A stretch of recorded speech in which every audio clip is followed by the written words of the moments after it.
Hello everyone, this is your educator Mansi Gupta. Welcome to ready for study.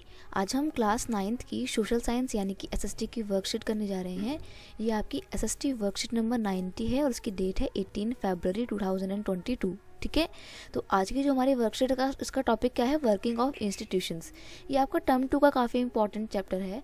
अगर आपको अभी भी क्लास 9th के टर्म 2 का सिलेबस नहीं पता है तो मैंने अलग से एक सेपरेट वीडियो बनाई हुई है, आप उसको देख लीजिएगा। ठीक है, और अपनी प्रिपरेशन के अकॉर्डिंग स्टार्ट कर दीजिए क्योंकि आपके एग्जाम्स बहुत ही नियर हैं। ठीक है, चलो स्टार्ट करते हैं। प्रेसिडेंशियल सिस्टम क्या है हमारा। अब presidents all over the world are not always nominal executive like the president of India. देखो, जैसे इंडिया में प्रेसिडेंट का वोटिंग नहीं होती, क्या होता है, उनको नॉमिनेट किया जाता है। ठीक है, तो ऐसा हर जगह नहीं होता है। अगर हम बात करें अमेरिका की, यूएसए की, तो वहाँ पे जो प्रेसिडेंट है उनके वो बहुत ज़्यादा क्या है, पावरफुल है।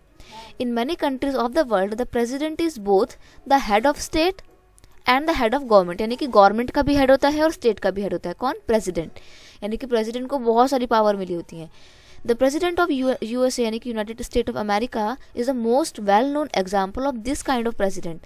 The USA president is directly elected by the people. देखो, यहाँ पर आपने कभी सुना है कि हम राष्ट्रपति के चुनाव में वोटिंग करने जा रहे हैं? नहीं सुना होगा ना, क्योंकि यहाँ पे जो प्रेसिडेंट के चुनाव होते हैं, प्रेसिडेंट के जो इलेक्शन होता है, उसके लिए कोई वोटिंग नहीं होती और नॉर्मल पीपल पार्टिसिपेट नहीं करते हैं। लेकिन यूएसए में क्या होता है, प्रेसिडेंट जो उसको डायरेक्ट इलेक्ट किया जाता है लोगों के द्वारा। ठीक है, he personally choose the appoints all minister. अब देखो, जैसे यहाँ पे प्रेसिडेंट प्राइम मिनिस्टर चूज करता है ना सबको कि यहाँ इस पोस्ट पे कौन बैठेगा, ये वाली मिनिस्ट्री किसकी होगी। अमेरिका में सेम डिसीजन एक प्रेसिडेंट लेता है। ठीक है, the law making is still done by the legislature, और लॉ जो है वो कौन बनाता है, लेजिस्लेचर बनाती है, जैसे इंडिया में होता है। ठीक है, इंडिया में कौन बनाता है कानून, हमारी लेजिस्लेचर बनाते हैं, जिसको हम लोग संसद बोलते हैं। तो वही चीज़ वहाँ के अमेरिका की भी लेजिस्लेचर करती है और वहाँ की जो लेजिस्लेचर है यानी कि संसद है उसको कांग्रेस बोलते हैं। ठीक है, तो पेपर में 1 मार्क्स का क्वेश्चन पूछ लेगा कि the name of legislature of the USA is, तो इसमें आपका जाएगा कांग्रेस। ठीक है, but the president can veto any law. लेकिन वहाँ पे देखो, प्रेसिडेंट को इतना राइट होता है कि वो किसी भी कानून को ना रद्द कर सकता है, वीटो की पावर इस्तेमाल कर सकता है। अब आपको नहीं पता होगा वीटो की पावर क्या होता है। वीटो की पावर को ना हिंदी में बोलते हैं निषेधात्मक अधिकार, यानी कि जो भी कोई काम हो रहा है वो उसको मना कर सकता है, कैंसिल कर सकता है, एक अपने सिर्फ इस पावर का इस्तेमाल करके। ठीक है, तो ये काफ़ी इंपॉर्टेंट इसका पावर होता है। The most importantly, the president does not need the support of the majority of the member in the Congress and neither is the answerable to them. और ना ही तो प्रेसिडेंट एक बार अगर चूज कर लिया, एक बार उसको अपॉइंट कर लिया, तो उसको वो ना तो किसी के प्रति आंसरेबल होगा, मतलब ना तो अगर वो जो भी काम कर रहा है ना तो उसको किसी को आंसर करना पड़ेगा कि उसने ये काम क्यों किया। ठीक है, और ना ही उसको फर्क पड़ता है कि कांग्रेस में किसी भी गवर्नमेंट की, किसी भी पार्टी की मेजोरिटी रहे ना रहे। वो एक बार अपनी पोस्ट पे बैठ गया तो फिर वो पोस्ट पे बैठ ही गया। ठीक है, बस उसको हटाना का एक तरीका है इम्पीचमेंट, यानी कि क्या बोलते हैं, महाभियोग की प्रक्रिया के द्वारा उसको हटाया जा सकता है। अभी बीच में जब डोनाल्ड ट्रम्प थे ना अमेरिका के राष्ट्रपति, तो अमेरिका के प्रेसिडेंट थे जब डोनाल्ड ट्रम्प, तो उनके ऊपर इम्पीचमेंट का जो है केस चलाया गया था, लेकिन वो केस जो है ना फेल हो गया था, मतलब आगे नहीं बढ़ पाया था, इसलिए वो प्रेसिडेंट की पोस्ट से हटे नहीं थे। अगर वो केस पास हो जाता तो फिर डोनाल्ड ट्रम्प को जो है अपनी पोस्ट से रिजाइन करना पड़ता। He has a fix tenure of the 4 year. देखो, भारत में क्या होता है, जो प्रेसिडेंट होता है वो 5 साल के लिए होता है, लेकिन अमेरिका में 4 साल के लिए होता है। ठीक है, and complete it even if the party does not have a majority. और अगर कांग्रेस में किसी पार्टी की मेजोरिटी नहीं भी है तो भी उसको कोई फर्क नहीं पड़ता, वो अपना 5 साल का या 4 साल का जो भी टेन्योर है वो पूरा करता ही करता है। ठीक है, और similarly this type of presidential government this type of presidential government is also form in Latin America. Latin America में भी ऐसी ही मिलती है। ठीक है, and the x Soviet union country, x Soviet country में आपकी आ जाएंगी लिथुआनिया, रोमानिया, है ना, चेकोस्लोवाकिया, ये सारी कंट्री आ जाएंगी। यहाँ पर भी सेम सिस्टम ही फॉलो होता है। Given the central lease centrality of the president, this system of government is called the presidential form of government। अब जिस गवर्नमेंट में सेंटर में कौन होता है, आपका प्रेसिडेंट होता है, उसको बोलते हैं प्रेसिडेंशियल फॉर्म ऑफ गवर्नमेंट। ठीक है, ये जो है, और अब जो हमारी कंट्री में है वो ब्रिटेन से लिया हुआ है। ठीक है, हमारी कंट्री में जो प्रेसिडेंट को इतना ज़्यादा इंपॉर्टेंस नहीं मिलती है, सेकेंडरी रोल प्ले करता है। सेम वही चीज़ आपकी ब्रिटेन में भी देखने को मिलती है। ठीक है, रुक जाओ। तो जो हमारे यहाँ पे सिस्टम है प्रेसिडेंट का, उसको बोलते हैं पार्लियामेंट्री सिस्टम, क्योंकि यहाँ पे पार्लियामेंट को बहुत ज़्यादा इंपॉर्टेंस दी जाती है। ठीक है। तो आपको यहाँ पे जो क्वेश्चन हुए हैं देखो, ये रहे पहला question, name the country where the president of normal executive. तो भाई नॉमिनल एग्जीक्यूटिव होता है, यानी कि उसको बस अपॉइंट किया जाता है, तो वो तो इंडिया में है, ठीक है। आप वोट करके कहाँ पर चुना जाता है, यूएसए में। By which name legislature is known in America. देखो आ गया वो क्वेश्चन कि अमेरिका की जो लेजिस्लेचर है उसको क्या नाम दिया जाता है, तो उसको कांग्रेस का नाम दिया जाता है, ठीक है। Which model of governance is adopted in India. तो इंडिया में गवर्नेंस का कौन सा मॉडल अडॉप्ट किया गया है, तो parliamentary form of government adopt किया गया है, ठीक है, which is federal in structure with the union territory features. और जो इंडिया में सिस्टम है, एक तो पहली बात तो पार्लियामेंट्री सिस्टम है, यहाँ पे पार्लियामेंट को इंपॉर्टेंस दी जाती है एज कम्पेयर टू प्रेसिडेंट, और यहाँ पे प्रेसिडेंशियल गवर्नमेंट का सिस्टम, यानी कि सेंट्रल लेवल पे गवर्नमेंट होगी और फिर स्टेट लेवल पे गवर्नमेंट होगी, ठीक है। क्वेश्चन नंबर 5 है आपका, differentiate the election of Indian president and the American president.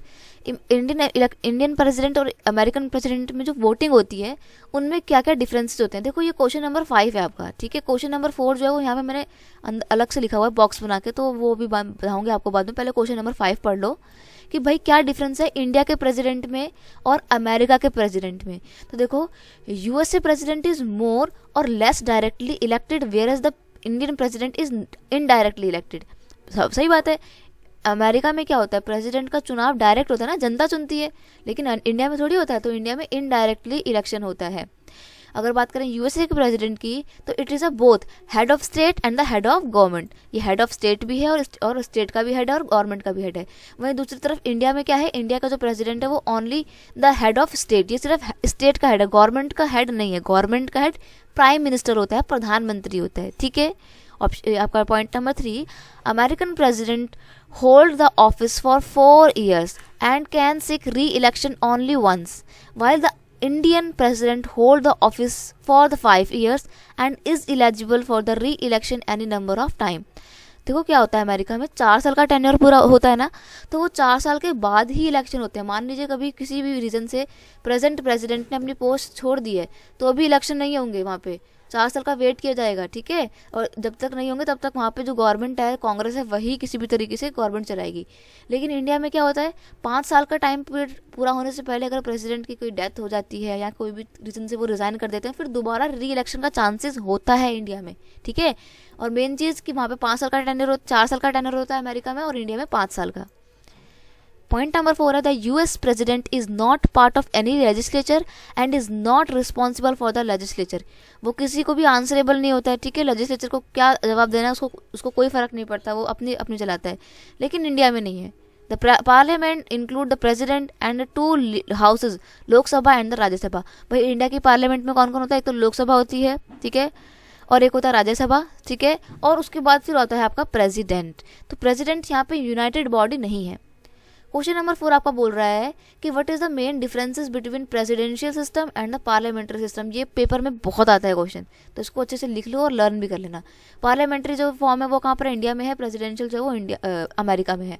तो पार्लियामेंट में क्या होता है कि जो executive leader of the parliament is prime minister. Prime minister जो होता है यानी कि पीएम होता है, प्रधानमंत्री होता है, वो गवर्नमेंट का हेड होता है। और बात करें अगर प्रेसिडेंशियल सिस्टम में, the executive leader the president is directly voted upon the by the people. सबसे मेन बात, एग्जीक्यूटिव का लीडर कौन होता है, प्रेसिडेंट होता है, और जो उसको चुनता कौन है, जनता चुनती है, ठीक है। और अगर बात करें इंडिया के पार्लियामेंट्री सिस्टम की, तो यहाँ पर क्या होता है, president is the most powerful person. और अगर अमेरिका की बात करें तो वहाँ पे प्रेसिडेंट ज़्यादा होता है, यानी कि राष्ट्रपति ज़्यादा पावरफुल होता है, और इंडिया में प्राइम मिनिस्टर ज़्यादा जो है पावरफुल होता है।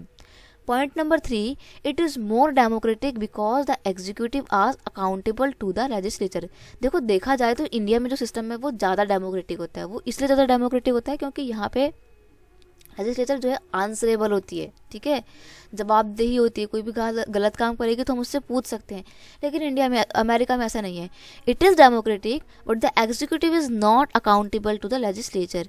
हालांकि ये भी जो है डेमोक्रेटिक होता है, पर यहाँ के जो प्रेसिडेंट होते हैं वो किसी को भी आंसर करने के लिए बाध्य नहीं होते, आंसरेबल नहीं होते हैं, ठीक है, तो वो अपनी अपनी चला सकते हैं।